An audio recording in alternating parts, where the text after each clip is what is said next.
కాణిపాకం వరసిద్ధి వినాయక స్వామి వారి బ్రహ్మోత్సవాలను అత్యంత వైభవంగా నిర్వహిస్తున్నట్లు దేవస్థానం ఈవో పెంచల కిషోర్ తెలిపారు. ఈ ఏడాది నిర్వహించినటువంటి స్వామివారి బ్రహ్మోత్సవాలను అత్యంత వైభవంగా నిర్వహించడానికి ఇప్పటి నుంచి ఏర్పాటు చేస్తున్నట్లుగా తెలిపారు.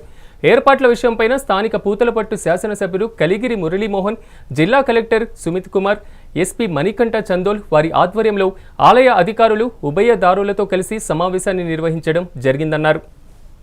అదేవిధంగా 13వ తేదీన మనకి పుష్పపల్లకి ఉంది, 16వ తారీఖున మళ్ళీ తెప్పోత్సవం ఉంది. ఈ 4 రోజుల్లో మనం ఎక్కువ మంది భక్తులు మనకు వస్తారని ఊహిస్తున్నాం.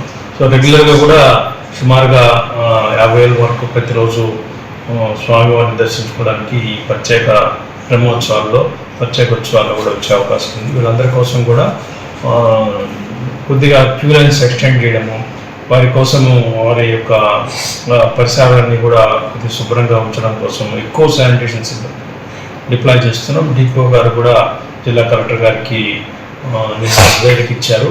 ఈ రకంగా భక్తులందరికీ వచ్చే వాళ్ళందరికీ కూడా ఎక్కడ కూడా ఎటువంటి ఇబ్బందులు కలగకుండా దేవస్థానం తరపు నుంచి, అదేవిధంగా జిల్లా యంత్రాంగం నుంచి కూడా అన్ని ఏర్పాట్లు చేస్తున్నారు. ముఖ్యంగా ఉభయదారుల మీటింగ్ కూడా జరిగింది. ఆ ఉభయదారులో కూడా అందరూ కూడా వారి వాహనాలకి ఏ రోజు రావాలి, ఏ రోజు వాళ్ళ వాహనం ఉంటుంది, అదేవిధంగా ఎన్ని గంటలకి అభిషేకం ఉంటుంది, ఎన్ని గంటలకి ఊరేగింపు ఉంటుంది,